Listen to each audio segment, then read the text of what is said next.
से JEE advance 2021 paper 1 का question में बोला गया है कि particle is thrown from a point O on the ground at an angle 45 from the vertical with speed 5√2 metre per second. तो जैसा क्वेश्चन में बोला गया है बिल्कुल वैसा ही हम लोग ड्रॉ कर लेते हैं डायग्राम को।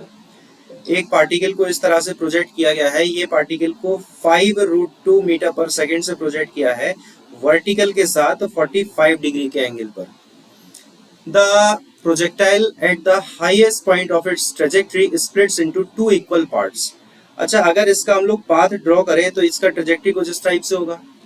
अब जब ये मैक्सिमम हाइट पर पहुंचा तो पार्टिकल के दो हिस्से हो गए, दोनों हिस्से कैसे आइडेंटिकल हैं। ठीक है भाई, बड़ी अच्छी बात। One part falls vertically down the ground, एक पार्ट इसमें से क्या हुआ, वर्टिकली नीचे गिर गया, यानी यहां पर आ गया। कितनी देर के बाद, 0.5 सेकेंड आफ्टर द स्प्लिटिंग। ठीक है भाई। The other part t second after the splitting falls to the ground at a distance x। अब ये जो दूसरा वाला पार्ट है ये कहीं जाकर के x डिस्टेंस पर गिरा, और ये x डिस्टेंस कहां से है, O पॉइंट से। O पॉइंट कौन सा था, हम सबको पता है वो पॉइंट कौन सा, point of projection. Acceleration due to gravity का वैल्यू 10 दिया है, टाइम का वैल्यू पूछा है। टाइम भाई इस पार्टिकल को इस पॉइंट से A से यहाँ B तक जाने में कितना टाइम लगेगा, ये हमसे क्वेश्चन में पूछा है।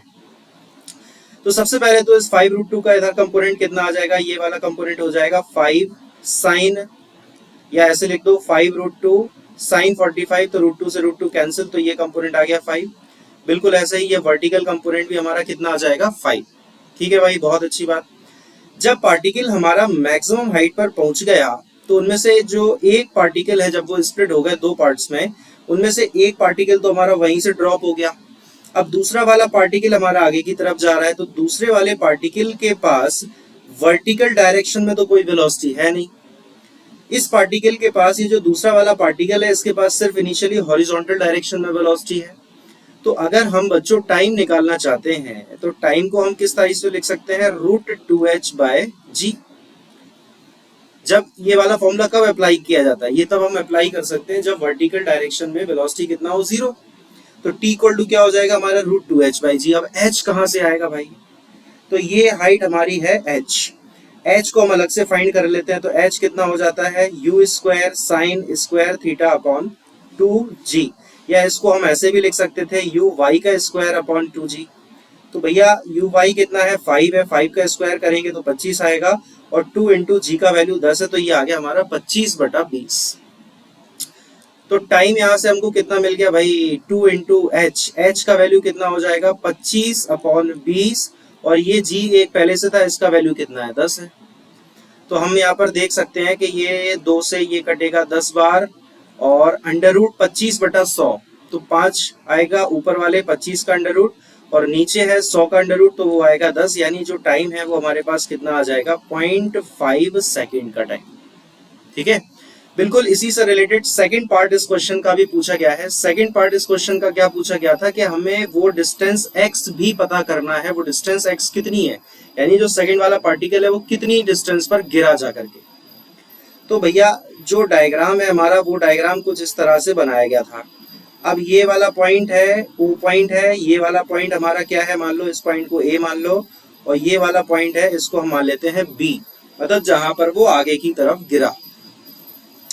तो x को हम कैसे लिख सकते हैं, OA प्लस AB।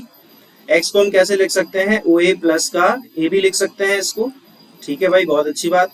अब OA को कैसे डिफाइन किया जाएगा, देखो O से A तक पार्टिकल का हॉरिजॉन्टल डायरेक्शन में जो वेलोसिटी है वो कितना है, 5 है, और O से A तक जाने में जो टाइम लगा है पार्टिकल को वो लगा है 0.5 सेकेंड। तो डिस्टेंस क्या हो जाएगी, 5 into 0.5, distance equal to speed into time, plus AB को कैसे आप डिफाइन करेंगे भाई, A से B तक की स्पीड कितनी है। अगर इस पॉइंट पर आपको पार्टिकल की स्पीड मिल जाए, मान लो वो v है, अभी हमें पता नहीं है, हम कैलकुलेट करेंगे। A से B का टाइम तो हमको पता है 0.5, और इंटू में रफ्तार कितनी है, v। अब v कैसे मिलेगा, v हमको मिलेगा कंजर्वेशन ऑफ लीनियर मोमेंटम से। अब बच्चों के दिमाग में आता है कि सर यहाँ पर कंजर्वेशन ऑफ लीनियर मोमेंटम कैसे लगा सकते हैं। कंजर्वेशन ऑफ लीनियर मोमेंटम हम यहाँ पर लगा सकते हैं, क्यों लगा सकते हैं, देखिए भाई, जब भी कोई पार्टिकल इस तरह से दो पार्ट्स में स्प्लिट हो रहा है, तीन पार्ट्स में स्प्लिट हो रहा है, यानी मतलब उसके टुकड़े हो रहे हैं कुछ पार्ट्स में। तो यहाँ पर ये जो टुकड़े इसके हुए, ये किसकी वजह से हुए? ये हुए उनमें लगने वाले इंटरनल फोर्स की वजह से। पार्टिकल एक बॉम्ब है जैसे, अब बॉम्ब अगर मैक्सिमम हाइट पर जाकर के फूट जाता है, तो जो फूटने में इंटरनल फोर्स काम कर रहे हैं, उनकी वैल्यू इस पर लगने वाले ग्रेविटेशन फोर्स से बहुत ज्यादा है। इसलिए इंटरनल फोर्स के रिस्पेक्ट में जो ग्रेविटेशन लगने वाला फोर्स होता है, उसको हम नेग्लिजिबल मान सकते हैं। तो हम ऐसा बोल सकते हैं कि यहाँ पर जो लगने वाला नेट फोर्स है वो कितना है, हॉरिजॉन्टल डायरेक्शन या एक्स डायरेक्शन में 0। अब जब एक्स डायरेक्शन या हॉरिजॉन्टल डायरेक्शन में लगने वाला नेट फोर्स 0 है, तो हम यहाँ पे कंजर्वेशन ऑफ मोमेंटम अप्लाई कर सकते हैं। तो हम ऐसे बोल सकते हैं, या ऐसे लिख दो, मोमेंटम बिफोर फूटना, मोमेंटम बिफोर फूटना is equal to momentum after फूटना। क्लियर है ना? तो पहले फूटने के पहले, जस्ट बिफोर फूटना, मोमेंटम कितना है? पार्टिकल का मास मान लो m है, और उस पार्टिकल की रफ्तार हमारे पास कितनी थी? अगर x डायरेक्शन की हम बात करते हैं तो रफ्तार कितनी है? 5। अब पार्टिकल हमारा देखिए 2 इक्वल पार्ट्स में फूट गया, जिसमें से पहला पार्ट तो कंप्लीटली रेस्ट में आ गया। तो पहले वाले पार्ट यानी m/2 इंटू क्या लिख सकते हैं उसको, 0 प्लस दूसरा वाला पार्ट और उसकी रफ्तार है v तो पता है नहीं। तो यहाँ से ये देखिए, ये वाला टर्म तो हमारा 0 हो जाएगा और ये m से m कैंसिल हो जाएगा, 2 जाएगा 5 के साथ।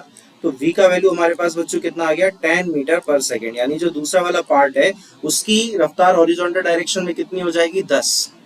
अब आप 10 इस वैल्यू को यहाँ पे डाल सकते हैं। तो ये हमारा कितना आएगा? 5 इंटू 0.5 हो जाएगा अपना 2.5 प्लस 0.5 इंटू 10। तो 0.5 इंटू 10 कितना होता है? 5। तो फाइनली आंसर हमारा कितना आ गया? 7.5 मीटर। तो ये हमारे इन दोनों क्वेश्चंस के, इस क्वेश्चन में हमसे टी पूछा था, तो टी का वैल्यू कितना आ चुका है? 0.5 सेकेंड। और सेकेंड वाले पार्ट में हमसे एक्स पूछा था, तो x का वैल्यू आ चुका है हमारे पास 7.5 मीटर। अगर एक्सप्लेनेशन आपको अच्छा लगा है तो प्लीज चैनल को सब्सक्राइब कीजिए। Thank you so much.